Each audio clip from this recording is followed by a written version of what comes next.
On est live. Hi, everybody. Welcome to Migrant Woman Reality Watch. The Migrant Woman Reality Watch of today is going to be in French with Fatma Karali. So if you're not a French speaker, I'm sorry, but today is not your day.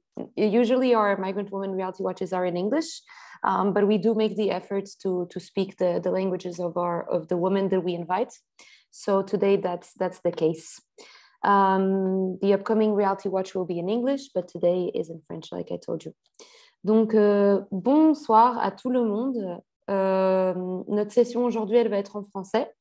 Normalement, nos invités parlent anglais ou elles choisissent de parler en anglais, mais on aime aussi donner un peu la chance aux femmes de parler leur propre langue ou de parler la langue du pays où elles sont.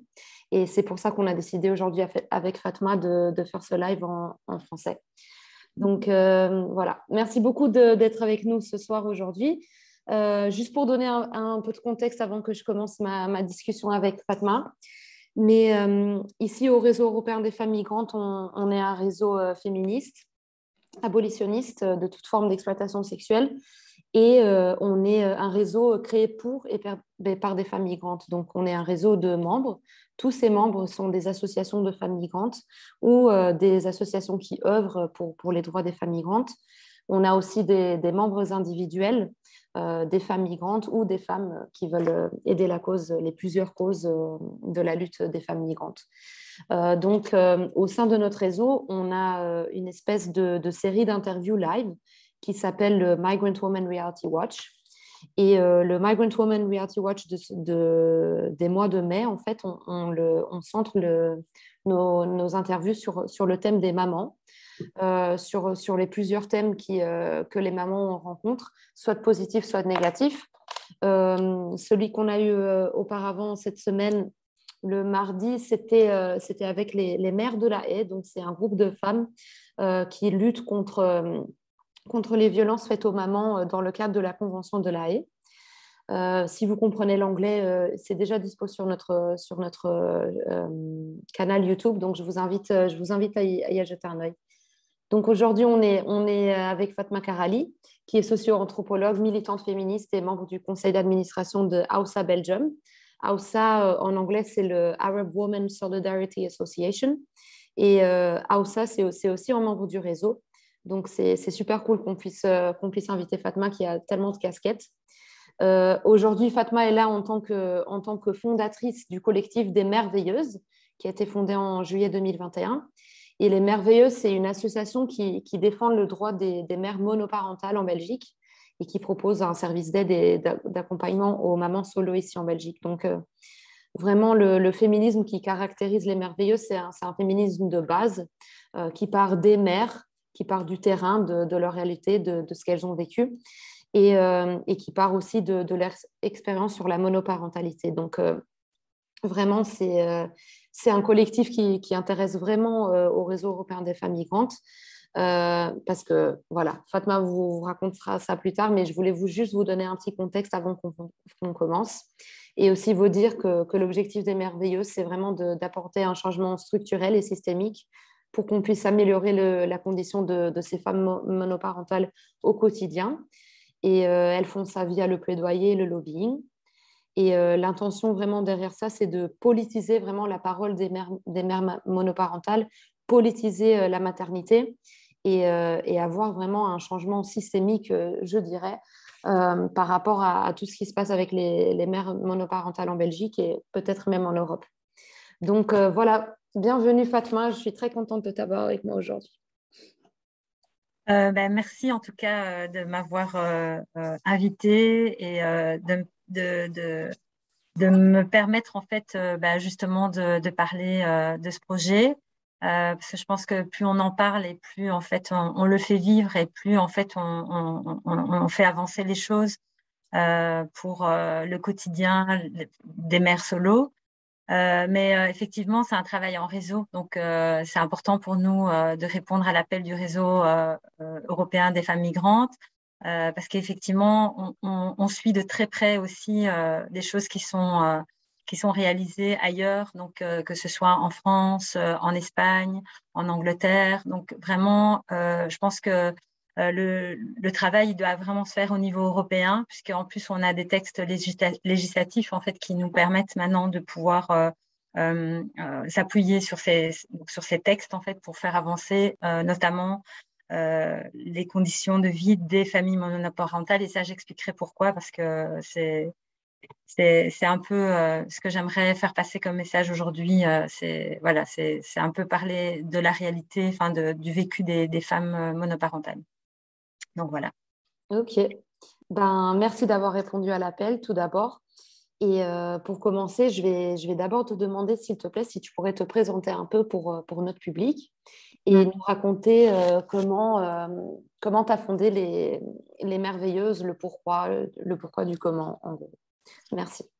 Alors, donc en 2 mots, j'ai créé les Merveilleuses parce que effectivement j'ai moi-même en fait vécu en fait la situation de monoparentalité, même si je ne le suis plus, mais je l'ai été pendant une longue période de ma vie. Et puis surtout en fait, je suis une survivante, donc j'ai subi des violences intrafamiliales et j'ai donc connu la monoparentalité au travers de ma mère en fait, hein, donc qui a dû prendre en charge 5 enfants seule. Et donc, j'ai pu en fait comparer un petit peu ma situation et celle de ma mère, donc ce qui n'est pas rien, puisque effectivement, entre l'histoire de ma mère et la mienne, il y avait 20 ans d'écart. Et donc, on peut mesurer les changements structurels qui ont eu lieu entre 1996 et 2013. Donc, c'était un peu, voilà. Pour donner un peu une idée. Et donc, en ayant vécu cette monoparentalité, je me suis très vite aperçue que j'étais assez seule, que je n'arrivais pas, alors que je faisais partie de nombreuses associations, etc., que j'avais beaucoup de ressources. J'avais vraiment beaucoup de mal, en fait, à trouver du soutien et des bonnes informations au sujet de mon vécu, enfin, c'est-à-dire de trouver des réponses, en fait, à mes besoins, quoi, simplement ça. Donc, j'avais du mal à trouver un logement, j'avais du mal à trouver, comment dire, à agencer le travail et ma vie de maman solo. Enfin, il y avait vraiment toute une série de difficultés qui étaient propres à la monoparentalité. Et je me suis dit, mais il n'y a pas d'association pour nous aider, en fait. Même s'il y a plein d'associations qui aident évidemment les femmes de manière générale, mais il n'y avait pas vraiment quelque chose de spécifique. Et donc, je me suis dit, j'aimerais bien voir s'il existe quelque chose sur Internet. Et j'ai trouvé un groupe, en fait, en France, qui en fait est un groupe privé dans lequel en fait il y a cette possibilité d'échanger autour de la monoparentalité. Et c'était un groupe féministe. Et donc ce groupe m'a vraiment beaucoup aidé au niveau, en tout cas, de mon besoin d'exprimer en fait mon vécu, de pouvoir partager ça avec des personnes concernées, etc. Et donc je me disais, tiens, est-ce que je pourrais pas moi-même créer ça aussi en Belgique? Donc, j'ai créé une page Facebook, sauf que la page Facebook, voilà, c'est quelque chose de public. Donc, je me suis dit, il faut qu'on aille plus loin. Il faut qu'on crée, enfin, que je crée une association ou au moins un groupe privé dans lequel on peut vraiment libérer la parole et on peut créer un collectif autour de ces questions-là et politiser nos réalités, quoi. C'est-à-dire vraiment formuler ça sous forme de revendications, sous forme de pistes d'action, etc. Donc vraiment politiser notre vécu.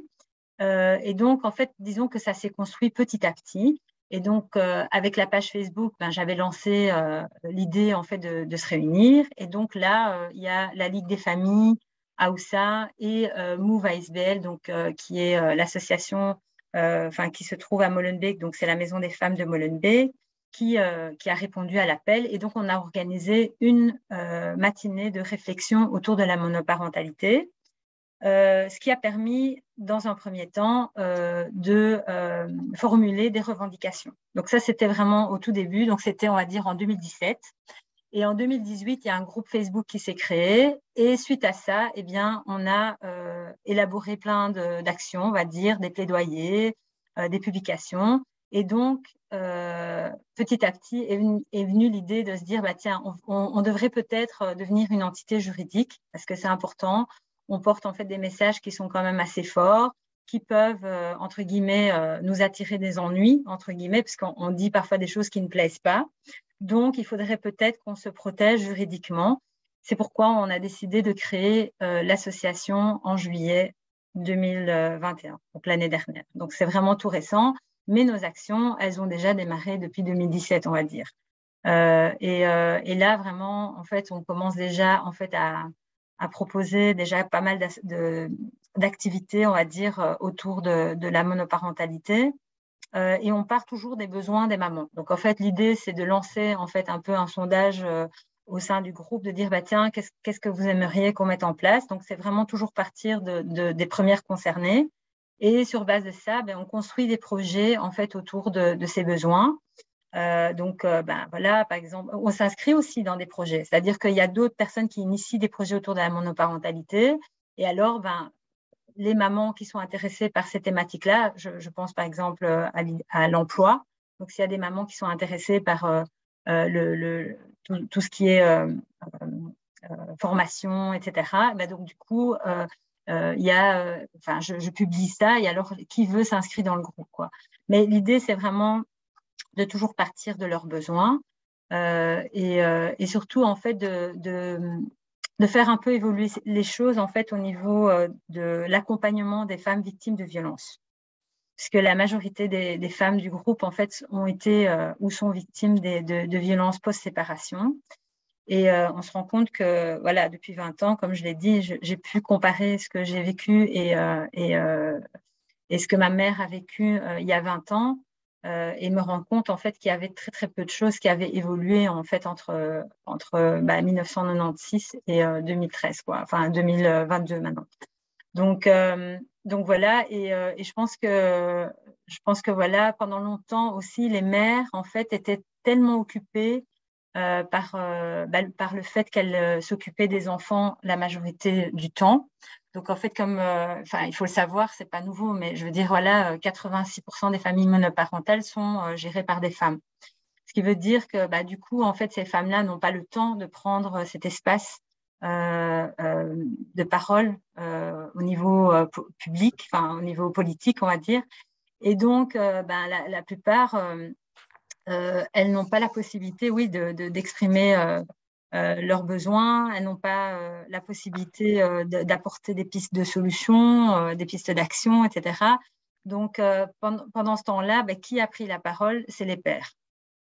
Donc, dans les années 90, il y a eu énormément de pères, en fait, qui, sous couvert de défendre leurs droits et pas l'intérêt des enfants, ont énormément fait du lobbying auprès des politiques. Et ce qui a fortement influencé les lois en fait dans le droit de la famille, donc notamment l'hébergement égalitaire. Et donc, en fait, les femmes n'ont pas pris cette place en fait parce qu'elles ne pouvaient tout simplement pas parce qu'elles étaient occupées à s'occuper des enfants. Et ce qu'il faut savoir aussi, c'est que historiquement, les femmes ont eu ce droit en fait. Enfin, c'était pas un droit. En fait, c'est un droit qu'elles ont eu par défaut en fait. Parce qu'on estimait à l'époque que voilà, le père travaillait et donc, voilà. Et donc, en fait, aujourd'hui, on est un peu héritière en fait de tout ce système patriarcal qui était déjà instauré depuis longtemps. Et en plus, les associations comme SOS Papa, des associations masculinistes, ont pris une place, ont pris cette parole en fait politique. Et en fait, les mères n'ont pas pu s'exprimer. Donc aujourd'hui, en fait, on subit les conséquences de tout ça. Et nos enfants en premier lieu, hein, parce que je veux dire, nous, en fait, on pense toujours d'abord à l'intérêt des enfants, parce qu'on dit toujours, oui, mais et les enfants là-dedans, est-ce qu'on les écoute, etc. Donc, alors que le discours des pères est un peu différent, c'est oui, et mes droits. Moi, je veux les mêmes droits que la mère. Je dois voir les enfants autant que la mère. Il n'y a pas de raison que je ne puisse pas voir autant. Donc, ils parlent toujours de leurs droits, en fait, et pas de l'intérêt des enfants, quoi. Donc, voilà. Moi, je retire deux trucs hyper intéressants de ce que tu viens de me dire. Le premier, c'est que tu as créé un collectif de mamans en plein milieu du Covid. Donc, bien sûr que ce n'était pas une époque très, très évidente pour des mamans, surtout des mamans monoparentales. Donc, vraiment, bravo à toi pour ce courage, parce que je sais que ce n'était pas évident, le système ici en Belgique. Et de deux, c'est vraiment c'est frappant pour moi, c'est que tu suis vraiment, en fait, comment dire, l'héritage du féminisme, en fait. C'est ça le féminisme, c'est construire à partir de la base, à partir des nécessités primaires des femmes, pour ensuite pouvoir légiférer ou faire du plaidoyer ou faire quelque chose de concret à niveau du système ou à niveau des lois ou de la société en général. Donc, je trouve ça vraiment bien et ça donne quand même aussi je sais pas, un sentiment de soutien, d'un bon raison aux femmes qui sont dans ton collectif. Donc, vraiment, bravo pour cette initiative. Merci. Mais en plus, je dois te dire que honnêtement, il y a des politiques qui ont, enfin des femmes politiques qui ont vraiment répondu à l'appel et donc et qui ont pris ça très au sérieux. Enfin, je veux dire nos revendications, parce que les premières revendications, je l'explique, c'est vraiment un travail qui a été fait donc avec AOSA, avec Move ASBL, avec la Ligue des familles. On a organisé en fait des ateliers dans lesquels chaque mère ont vraiment, enfin chaque groupe ont pu exprimer leur vécu, mais aussi proposer des pistes d'action. Et donc ces pistes d'action, on les a mis sous forme d'une brochure que moi j'ai présentée en fait aux politiques au moment des élections. Donc c'était en 2019. Et là, il y a le cabinet de Nawal Benamou qui nous a reçus. Il y a la secrétaire aussi d'État, Sarah Schlitz, qui nous a reçus. Il y a pas mal de politiciens, politiciennes qui nous ont interpellés à différents niveaux de pouvoir. Donc, vraiment, ce premier travail, il a vraiment permis d'amorcer en fait un travail autour de la monoparentalité. Et donc, par exemple, au niveau régional, Bruxelles, ben là, il y a vraiment un travail qui est fait il y a un plan d'action régional de soutien à la monoparentalité. Donc, en fait, on voit bien que notre projet, il commence à prendre une envergure politique. Donc, vraiment, là, on sent que les politiques se sont appropriés, en fait, la monoparentalité et qui commencent, en fait, à vraiment travailler sur les axes, en fait, qu'on leur a un petit peu soumis, quoi, parce qu'on on a dit, voilà, cet aspect-là nous préoccupe, celle-là. Et puis, bon, chaque politique aussi prend en charge, en fait, selon ses compétences, parce que, bon, ils vont pas faire de miracle. Je veux dire, à la région, on ne s'occupe pas de la justice, etc. Mais je pense que maintenant, on veut aussi s'inscrire dans un projet qui soit international aussi, parce que, en fait, on se rend compte que il y a un travail qui a été fait au niveau de la Convention d'Istanbul et que ça doit vraiment percoler en fait au niveau des États-nations, donc des États signataires du moins. Donc là, nous on suit de très près ce qui est fait en France. Donc je pense à Gwenella Sueur et Pierre-Guillaume Prinjean qui travaillent sur la question de l'aliénation parentale, qui travaillent sur le contrôle coercitif. Simon Lapierre, donc au Canada, donc là on sort de l'Europe. Mais donc voilà, et ici à Bruxelles, pardon, en Belgique, il y a Marie Denis, donc qui travaille à Solidarité Femmes, qui travaille aussi sur l'aliénation parentale, donc qui participe à une recherche internationale, qui je l'espère bientôt va pouvoir être diffusée. Donc on s'inscrit vraiment en fait dans des problématiques qui nous concernent toutes et tous, pardon.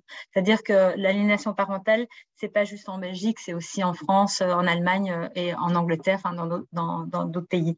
Mais disons que là, je pense que les merveilleuses maintenant, on a réussi à porter une voix et je pense que c'est notamment dû à l'artiste Rokia Traoré, qui est la marraine de notre association. Et je pense que ça, c'est important d'en parler. Je pense que ça me permettra aussi un peu de rebondir sur la question des femmes d'origine étrangère, mais particulièrement les femmes subsahariennes ou même les femmes maghrébines.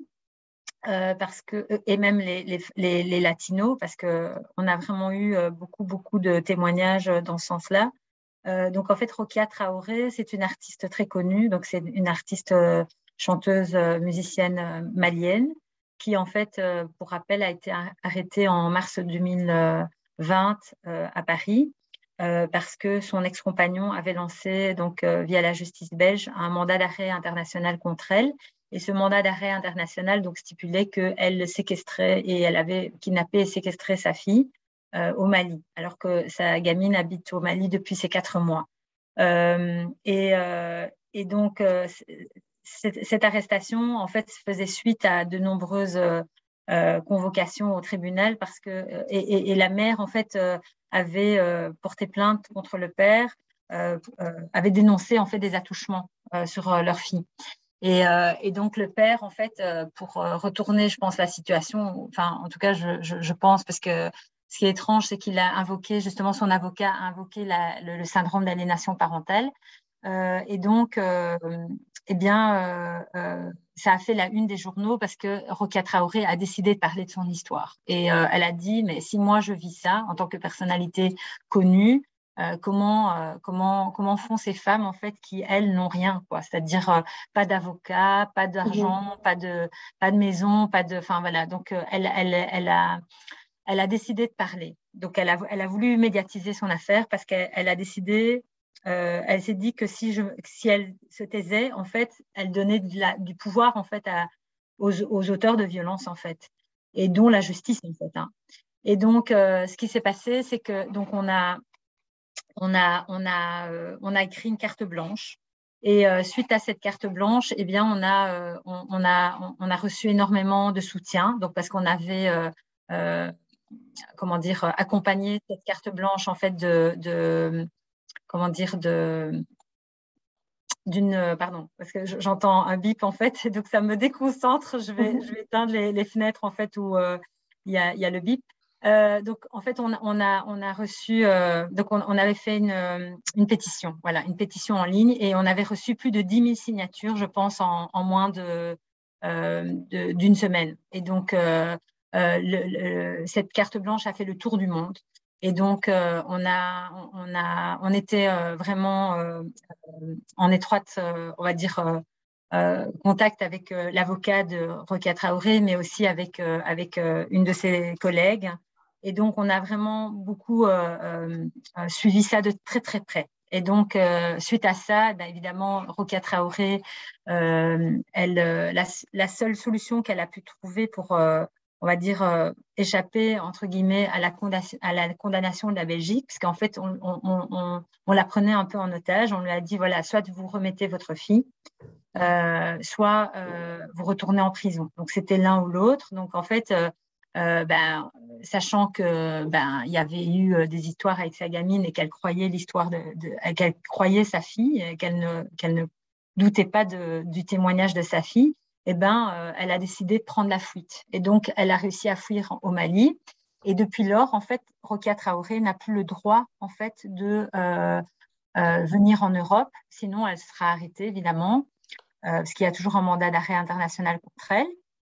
Et donc, ça veut dire qu'elle ne peut plus exercer son métier. Donc, clairement, elle est victime de violences post-séparation, puisque, en fait, ce sont des techniques qui sont utilisées, en fait, par les auteurs de violences psychologiques. Hein, parce que, attention, hein, je veux dire, il ne faut pas juste donner une gifle à quelqu'un pour tuer socialement quelqu'un. Il faut utiliser, en fait, la justice est un instrument de violence, en fait, des hommes violents. Donc, vraiment, parce que, justement, la justice ne reconnaît pas ces violences. Et donc, à partir du moment où on ne reconnaît pas ces violences, bah, évidemment, l'auteur des violences, il se croit tout permis, en fait. Donc, ce qui est le cas, en fait, dans la situation de Rokia Traoré, puisque en réalité, elle a dénoncé des faits d'attouchement.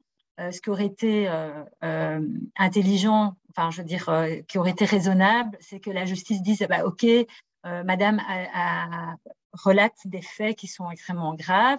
On va peut-être demander une expertise psychologique pour voir si le témoignage de la fille est plausible, etc., etc. Donc, ça aurait été bien, en fait, d'aller dans ce sens-là. Sauf que la justice ne va pas dans ce sens-là. On est vraiment dans un système qui nie, en fait, les violences subies par les femmes, donc, et par les enfants, par la même occasion, puisque, en fait, les enfants sont témoins des violences subies par les mères.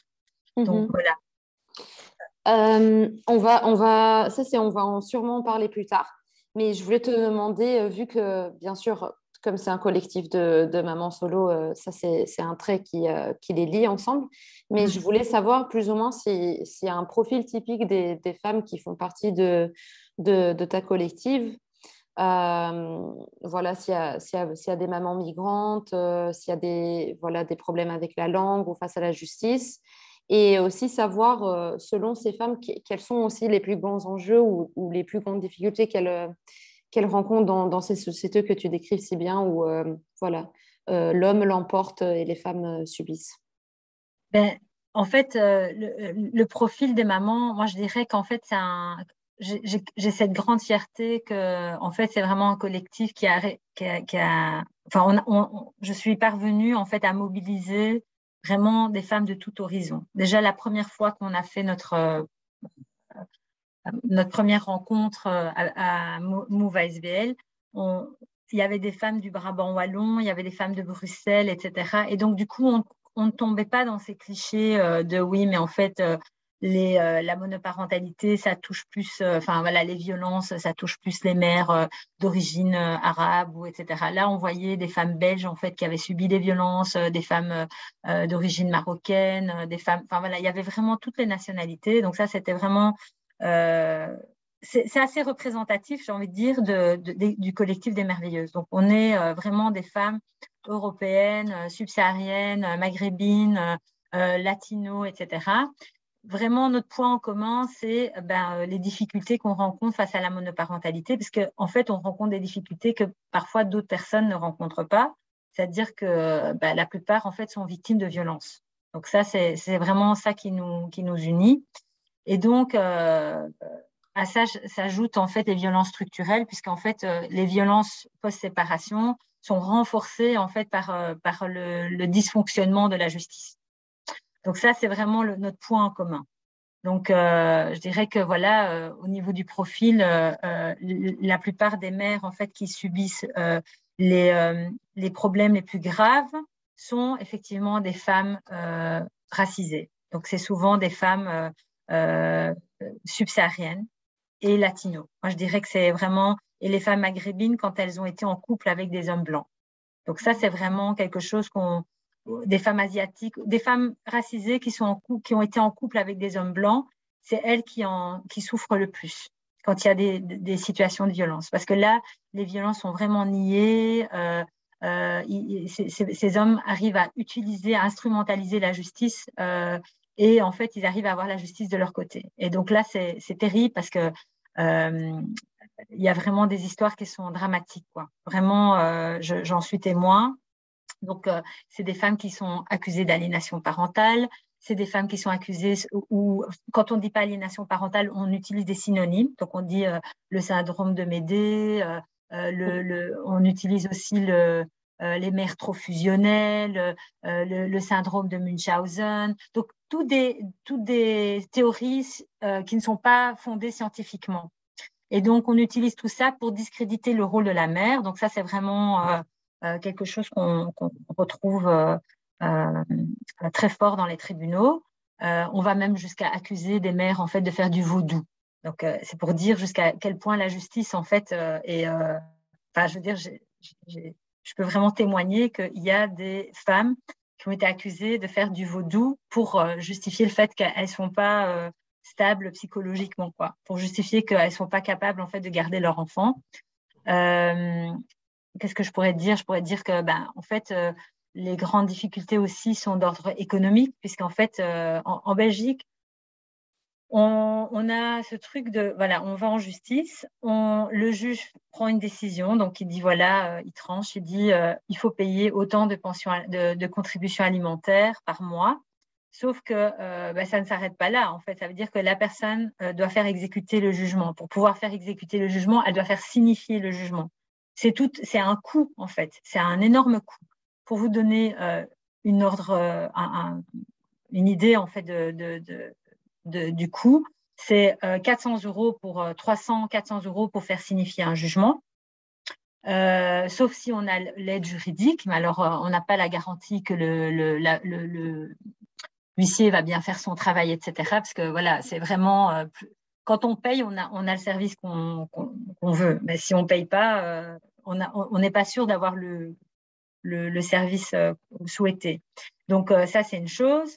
Comme je te disais, pardon, les violences ne sont pas reconnues. Donc, ça veut dire qu'en fait, dans les tribunaux, elles arrivent et on leur dit, madame, il faut essayer d'arranger les trucs, c'est bon, vous avez vécu avec monsieur pendant quand même quelques années, vous pouvez vous arranger. Donc, en fait, on réduit ça à un conflit et donc on encourage les personnes à aller vers la médiation.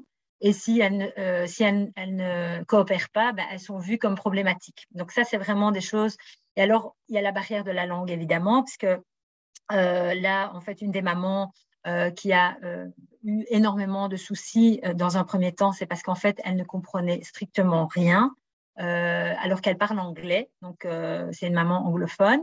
Et donc, ça a contribué pas mal en fait à la discriminer finalement au niveau des procédures, puisque évidemment on lui demandait certaines choses, elle ne comprenait pas, etc. Donc en fait, finalement, son ex-compagnon a profité de ça pour en fait l'attaquer encore plus, quoi. Donc ça aussi. Il y a aussi le fait qu'en fait dans les tribunaux, comme on ne reconnaît pas les violences, on revictimise en fait les femmes. Donc, en fait, elle retourne en fait à des états de trauma au tribunal. Donc, c'est assez problématique aussi. Il n'y a pas vraiment... il y a un manque d'information. Moi, je trouve que vraiment, il faut comprendre ce jargon en fait, judiciaire, quoi. Faire signifier un jugement, les experts signent. En fait, comprendre déjà toutes les institutions, parce qu'en Belgique, il y a plein de tribunaux. Enfin, il y a le tribunal de la famille, il y a le juge de paix, il y a le tribunal de la jeunesse, il y a le SPJ, le SAJ. Enfin, voilà, il y a plein de gens. En fait, il y a plein d'intervenants parfois, et on est un peu perdu au milieu de tout ça. Et en fait, c'est très compliqué aussi de connaître nos droits, en fait, parce qu'on est aussi parfois face à des personnes qui nous font signer des papiers avec lesquels on n'est pas d'accord. Et en fait, on se sent obligé. En fait, on se dit que si on ne le fait pas, on va nous enlever notre enfant. Et une des choses que j'ai souvent aussi remarqué par rapport aux femmes d'origine étrangère, parce que je vais pas dire des femmes migrantes parce que, enfin, c'est des personnes qui sont là déjà depuis longtemps. Et je ne connais pas personnellement leur trajectoire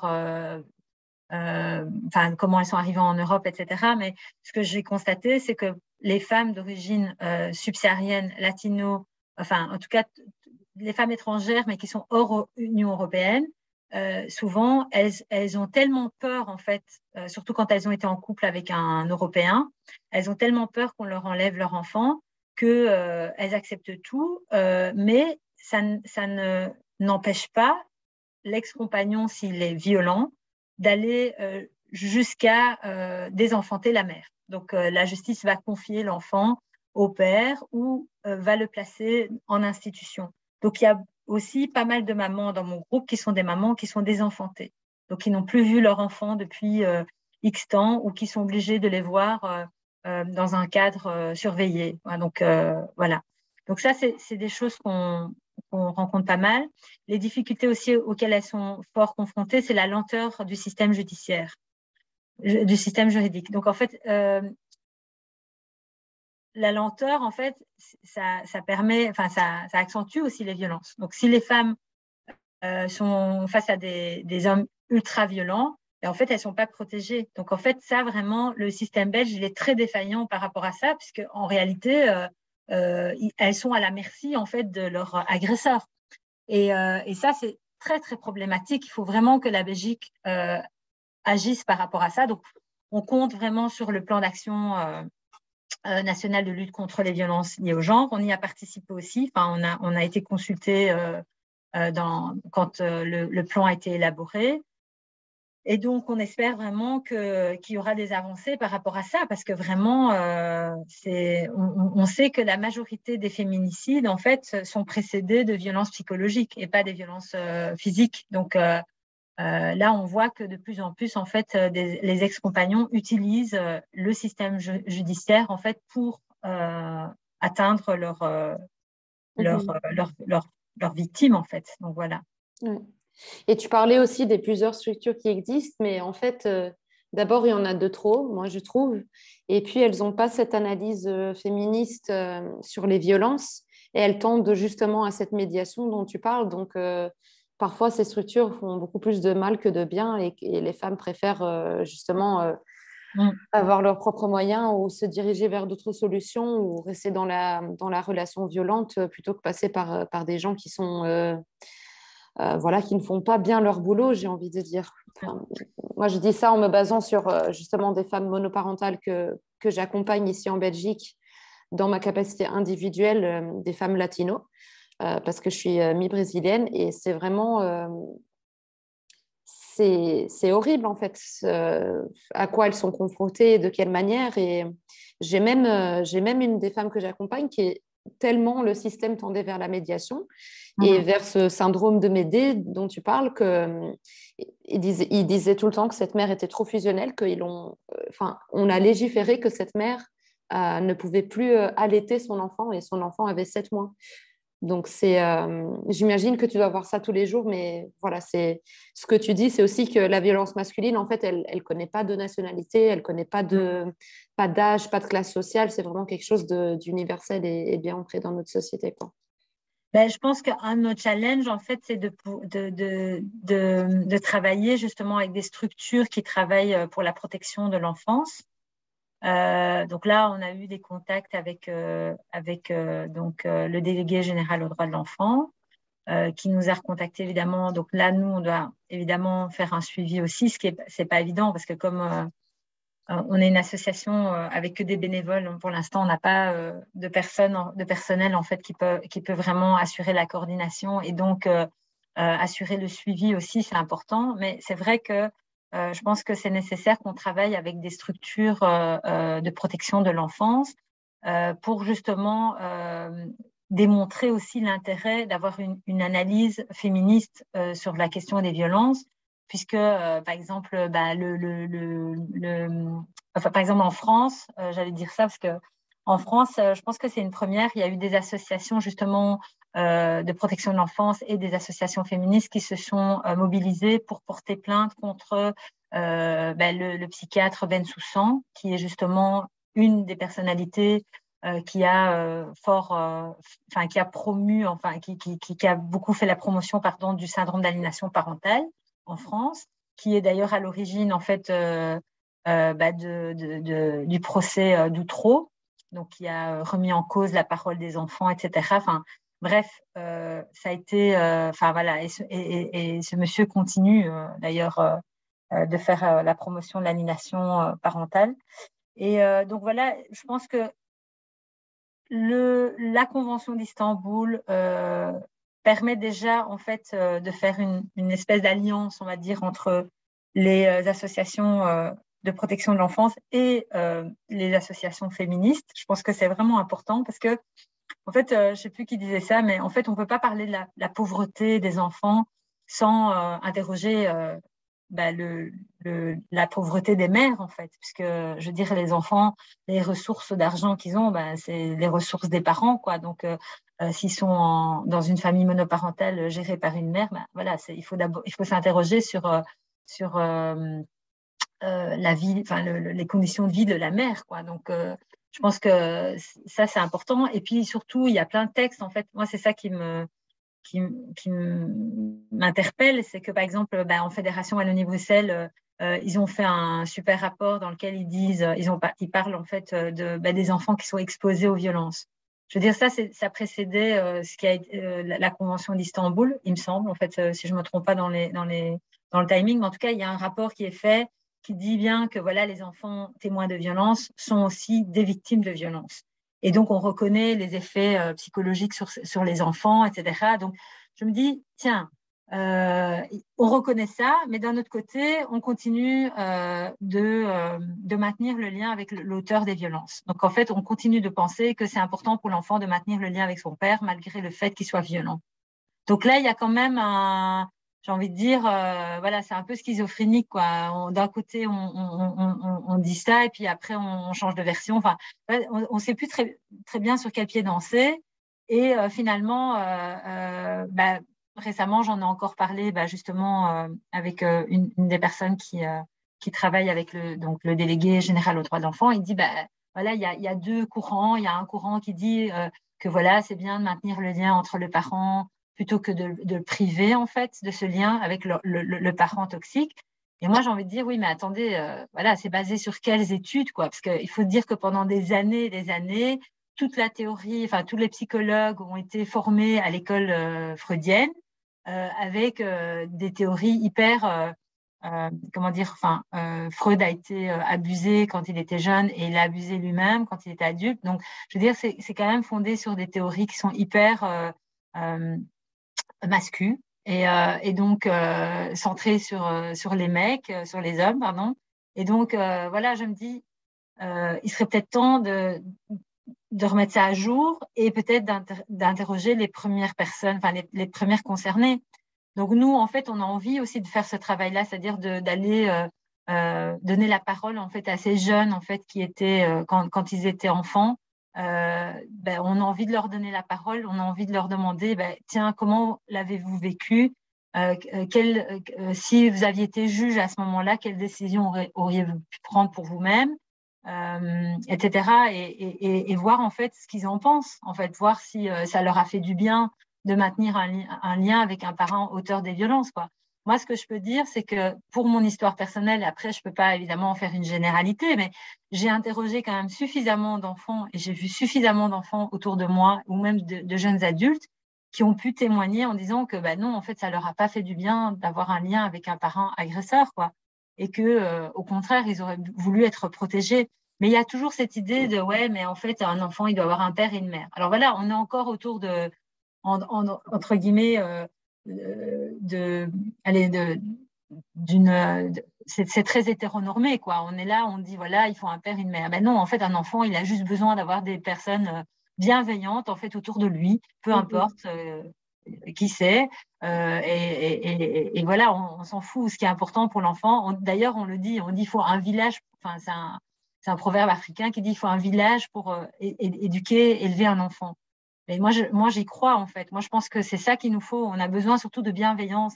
Et malheureusement, aujourd'hui, moi, je constate que les femmes n'ont pas cet environnement bienveillant. En fait, on est plutôt dans la condamnation, on est dans le jugement. En fait, les femmes se sentent tout le temps jugées, et encore plus quand elles sont mères solo, puisque on part du postulat que si elles sont seules et qu'elles sont séparées, divorcées, c'est qu'il y a eu un problème chez elles. Donc, en vrai, on part déjà avec plein de stéréotypes. Donc, moi, j'ai envie vraiment de travailler là-dessus. J'ai envie aussi de travailler sur donner la parole aux concernés, mais aussi donner la parole aux enfants. Et du coup, en fait, peut-être réussir à convaincre en fait les associations qui défendent l'intérêt des enfants, qu'en fait, il faut qu'on travaille ensemble en fait sur ces questions-là, puisque ça nous concerne. Enfin, je veux dire, la Convention d'Istanbul, elle cible les femmes et les enfants. Elle cible pas juste les femmes. Donc ça, c'est voilà, pour moi, c'est un premier texte en fait qui réunit déjà en fait à la fois les combats féministes et à la fois l'intérêt des associations de protection de l'enfance, quoi. On en a déjà parlé un petit peu, tu m'as déjà un peu répondu à ça, mais moi, je voulais savoir un peu, c'est quoi les principales préoccupations des mères de ton collectif et quelles seraient aussi leurs demandes face à ces nécessités ou les préoccupations qu'elles ont? Je pense que le plus gros souci, comme je l'ai dit, c'est vrai que c'est la reconnaissance des violences. Parce que je pense que là, vraiment, alors, c'est vrai que reconnaître les violences, ça voudrait dire mettre en place un dispositif qui serait beaucoup plus coûteux, peut-être, ou qui nécessiterait un réel changement. Enfin, je veux dire, par exemple, en Espagne, voilà, il y a des violences, hop, il y a un tribunal qui gère ça, c'est très rapide en fait. Ça laisse pas le temps à l'auteur des violences de rester autour de sa victime, et surtout, en fait, ça permet aux mères de pouvoir avoir une vraie transition. Or, ici, il y a une mère, elle peut rester pendant des mois à côté de l'auteur des violences. Elle a peur de partir, évidemment, parce qu'en Belgique, on fait la promotion de l'hébergement égalitaire. C'est-à-dire que si un père, il arrive et il dit « moi, je veux les enfants moitié-moitié », qu'il ait été violent ou pas, on s'en fout, quoi. Surtout que quand elle porte plainte, 70% des plaintes sont classées sans suite, quoi. Donc, je crois que même plus que 70%, je crois que c'est 77. Enfin, en tout cas, c'est assez énorme, quoi. Je veux dire, les femmes vont porter plainte et elles arrivent au tribunal, c'est classé sans suite. OK, donc si monsieur demande la garde alternée, il l'aura. Donc, en fait, il y a plein de mamans qui hésitent, en fait, à demander qui hésite à se séparer. Donc, elle reste avec l'homme parce qu'elle se dit, au moins, si je suis avec lui, ben, c'est moi qui vais ramasser les coups et je vais pouvoir protéger mes enfants. Mais si elle n'est plus avec lui, il va continuer au travers des enfants et au travers de la justice, en fait. Donc, en gros, c'est devoir choisir entre la peste et le choléra. Donc, je veux dire, ici, le plus gros problème qu'on a, c'est la reconnaissance des violences. On n'a pas de grille d'analyse, en fait, des violences. Les juges, en fait, le reconnaissent eux-mêmes. Ils disent, oui, mais voilà, on manque d'outils, quoi. Donc, donc il faut les former davantage. Je pense que là, il y a eu, il faut aussi former la police. Donc, nous, ce qu'on essaie de faire aussi avec le collectif, c'est aussi rencontrer des policiers, rencontrer des commissariats, etc.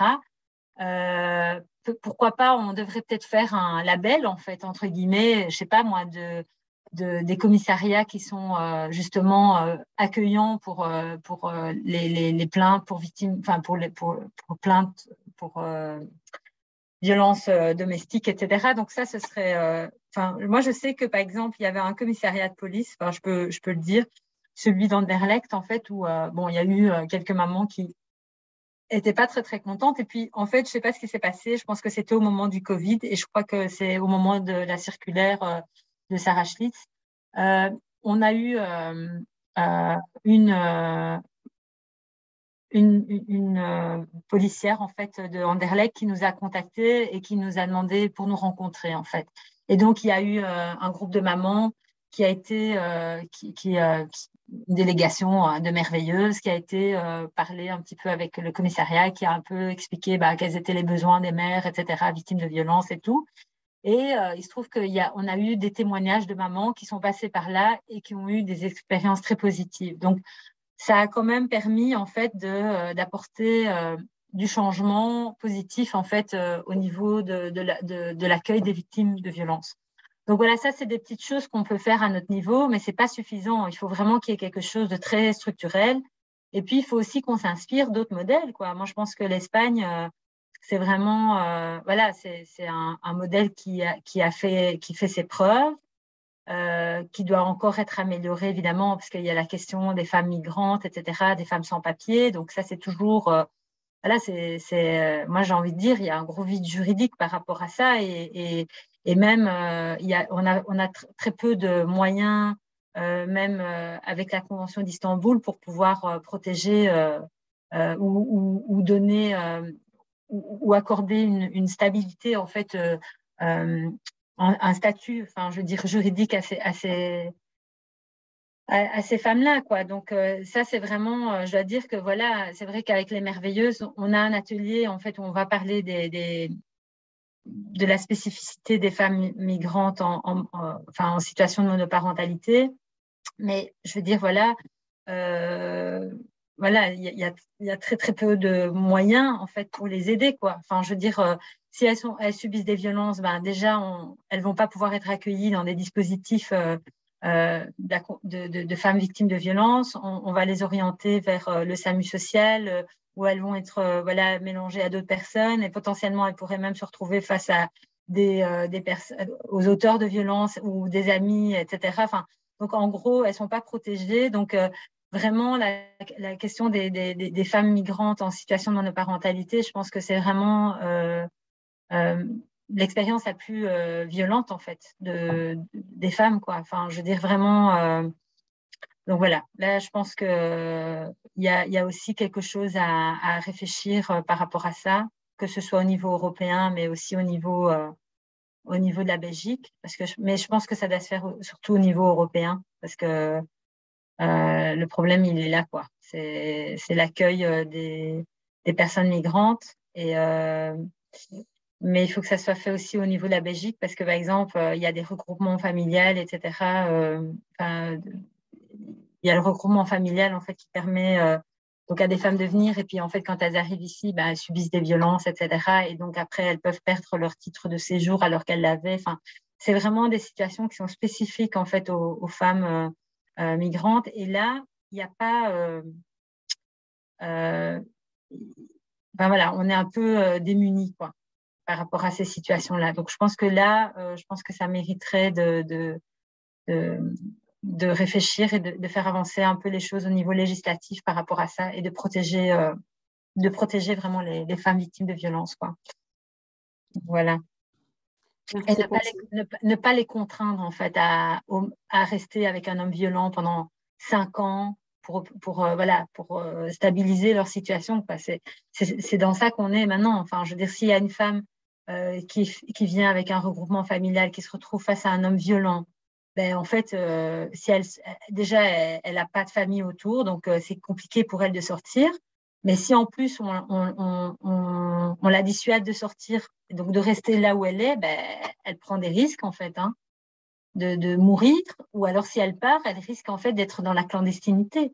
Donc en fait, il n'y a pas d'alternative. Il faut qu'on mette en place des dispositifs en fait pour aider vraiment ces femmes qui sont mères de famille, qu'elles puissent en fait avoir un statut juridique et qu'elles ne se retrouvent pas sans rien, quoi, encore plus vulnérables, quoi. Donc ça, c'est vraiment quelque chose sur lequel il faut travailler. Bon, on aura un atelier là-dessus au mois de juin. J'invite en fait les personnes à consulter la page des Merveilleuses parce qu'on fait un atelier plus ou moins par mois. C'est un atelier de self-défense juridique.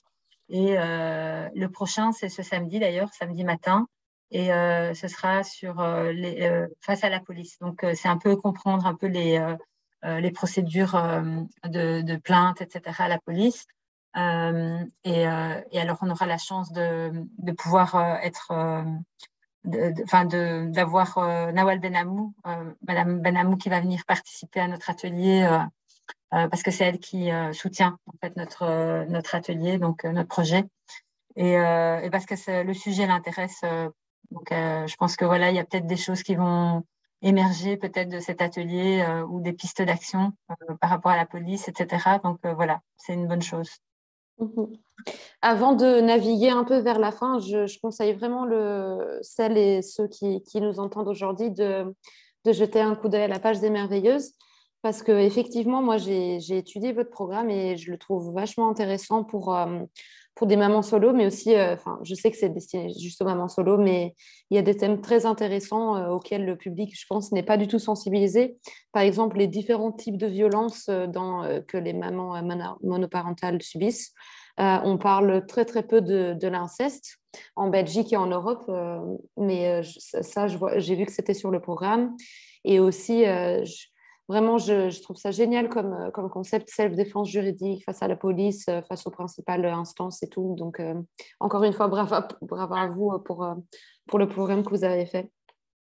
Oui, le but, c'est justement d'informer. Ça, je pense que c'est la première chose, c'est d'abord de connaître ses droits.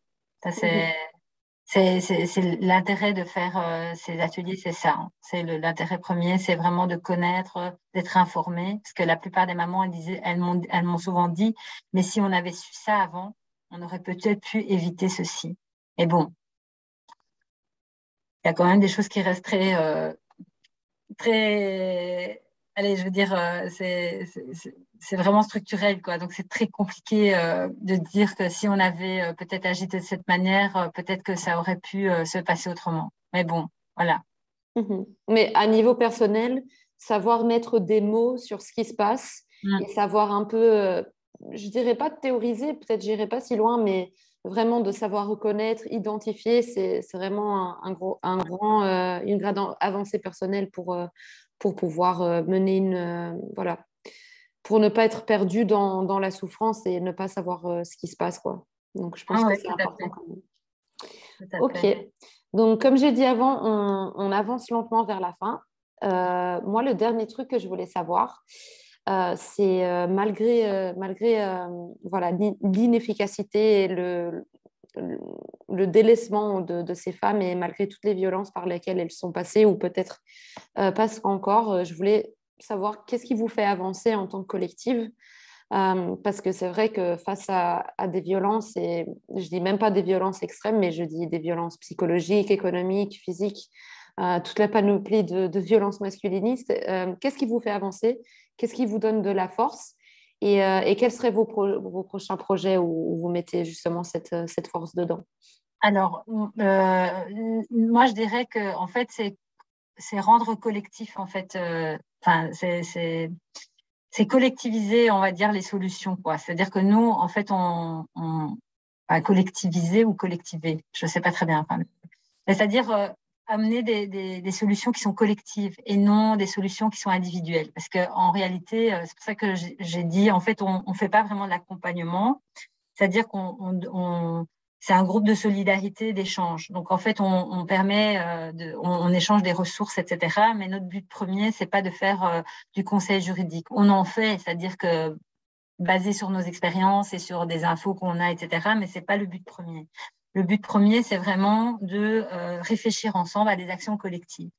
Et donc, les actions collectives, ben voilà, par exemple, le 8 mars, on a fait une action avec Femenlo devant le palais de justice où on avait commencé une campagne en fait où on reprenait des phrases qu'on entendait dans les tribunaux de la bouche des juges, des avocats, des experts psy, etc.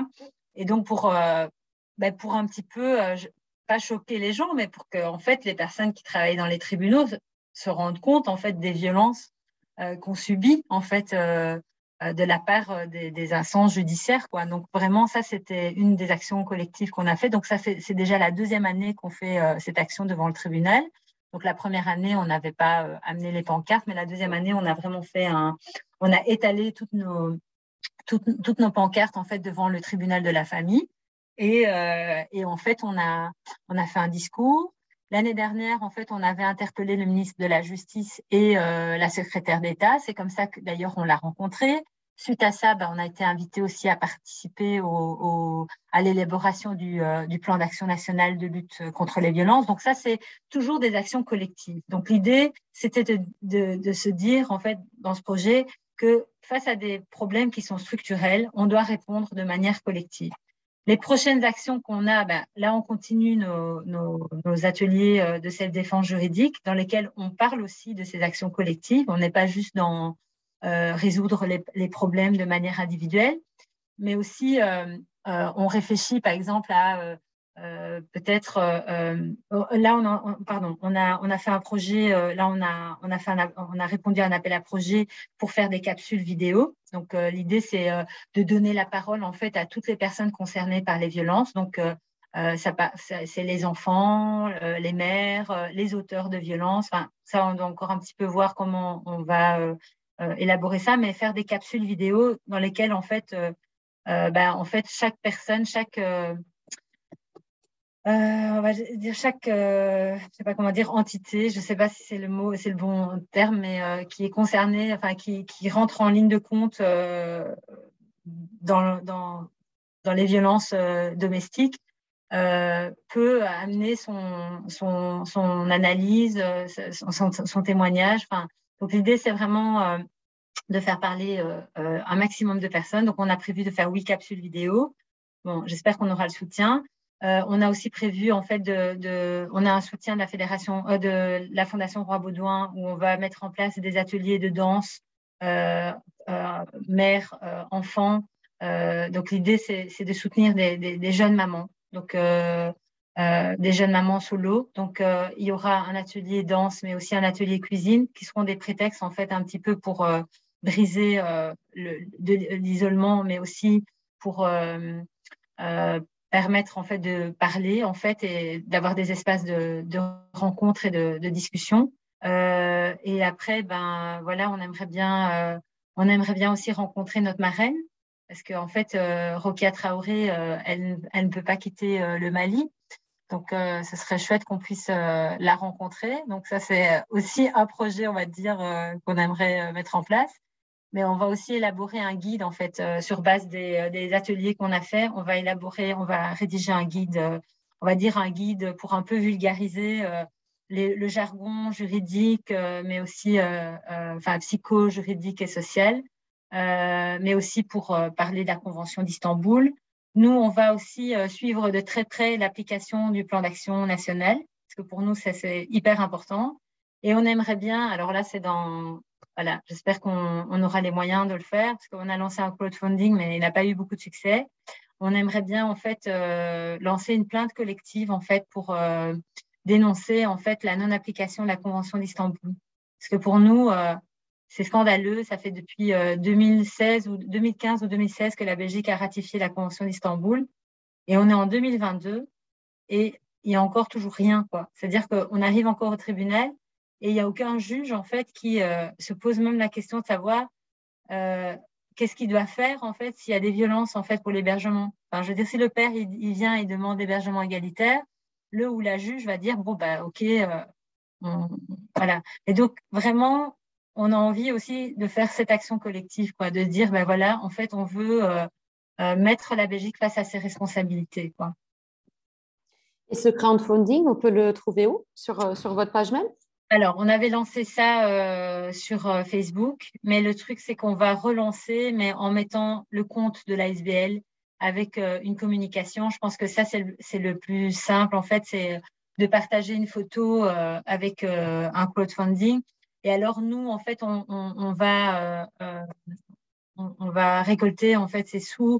On aimerait bien aller jusqu'à 10 000 euros, donc vraiment pour payer un avocat qui va porter l'affaire à la Cour européenne, quoi. Parce que là, on a vraiment beaucoup, beaucoup de mamans qui ont vraiment été victimes, en fait, de ces violences systémiques. Alors, donc, voilà, l'idée, ce serait de faire une plainte collective qui est basée sur le fait que bah, la Belgique, en fait, oblige les enfants à maintenir un lien avec le père abuseur. Et la deuxième chose, en fait, c'est sur l'utilisation du syndrome d'aliénation parentale et de théories non scientifiques pour déterminer la garde des enfants. Donc ça, c'est vraiment les deux éléments sur lesquels on a envie de s'appuyer. On espère qu'on n'arrivera peut-être pas jusque-là. Donc peut-être que d'ici là, il y aura du changement parce qu'il y aura... on espère que nos politiciens vont légiférer surtout, parce que c'est le but de la Convention d'Istanbul, c'est de légiférer. D'ailleurs, par rapport à l'hébergement, c'est ce qu'il est marqué. Il est indiqué que les États signataires doivent légiférer dans ce sens. Donc voilà, on attend que la Belgique légifère, on attend aussi que les juges soient formés, on attend aussi euh, aussi de dénoncer les structures en fait. Moi, je pense qu'il faut aussi qu'on fasse condamner, enfin condamner, parce que là, c'est une catastrophe. Hein. Je veux dire, ils ont bousillé psychologiquement et physiquement des milliers de personnes, quoi. Je veux dire, cette théorie de l'aliénation parentale a fait d'énormes dégâts. Et donc aujourd'hui, en fait, il y a des personnes en fait qui ne pourront jamais rattraper en fait les décisions de justice qui ont été prises de manière complètement injuste, parce que c'est vraiment le terme, c'est injuste, quoi. Donc il y a des enfants qui ont été placés dans des institutions, qui ont subi des maltraitances aussi dans ces institutions-là, qui ont été privés de leur mère. Il y a des mères que moi j'ai récupérées qui était presque en phase de suicide, quoi. Elle me disait, il y en a une dernièrement qui m'a dit ça, elle m'a dit, je ne sais pas si je dois me tuer, parce que en fait, elle a été privée de son enfant pendant plus de 13 ans, quoi. Et donc, ça, c'est des réalités. Donc, je ne sais pas ce qu'il faudrait que la Belgique fasse. Il faut qu'on trouve un moyen aussi de réparer, en fait, tout ça. Parce qu'il y a eu des décisions de justice injustes. Et donc, il faut qu'on trouve le moyen aussi de réparer ça d'une manière ou d'une autre. C'est-à-dire voilà, en légiférant ou je sais pas moi, en travaillant avec des personnes qui sont bien formées, quoi. C'est-à-dire qu'on peut plus se permettre de travailler avec des psys qui défendent la théorie de l'aliénation parentale, quoi. C'est plus possible. Donc ça, il faut que ce soit des critères en fait de sélection, quoi. Enfin voilà, je sais pas. C'est un gros chantier. Hein. Donc nous, on a commencé en 2018, en 2017, et on va dire que franchement, on avance petit à petit, quoi. Donc voilà, Rome ne s'est pas fait en un jour, comme on dit. C'est ça. Ben, merci d'avoir partagé ça avec nous. On touche un peu à la fin, donc j'aimerais savoir si tu as, une dernière parole à dire ou si tu as quelque chose à partager de dernier. Ah, j'avais oublié. En fait, je ne sais pas si j'ai eu le temps de lire le texte que les mamans ont écrit justement pour la fête des mères. On a construit un petit texte, donc c'est pas très long. Est-ce que je peux vite lire Bien ce texte? sûr, bien sûr, bien sûr. Donc voilà. Donc, joindre les deux bouts n'est plus une prouesse. Mère trop ou pas assez, des acronymes pour la partie adverse. Douce tu étais, colère tu es devenue, lorsque dans les tribunaux, des heures durant, tu as attendu. Les hommes de loi, avec un petit H, te rappelaient sans cesse qu'il faut maintenir le lien avec ce père qui violente, qui blesse. Et protéger les enfants, toujours comme la louve ou lionne selon les jours. Mais c'est une tâche fébrile, toxicité subtile. Tel le patch de nicotine quand on veut faire pousser nos arbres en voyant pourrir la moitié des racines. Les regards condescendants, nous fusillant, c'est humiliant. Pas assez ceci, pas assez cela. Nous, mères, voulons être considérés comme un vrai parent cheminant vers le bonheur avec nos enfants. Mais nous laisse-t-on? Telle est la question. Sachez qu'on avancera sans attendre votre bénédiction, car nulle petite chose ne nous attendra. Quand la justice joue la pseudo-ignorance en la matière, c'est le futur de trop nombreux enfants qu'elle enterre.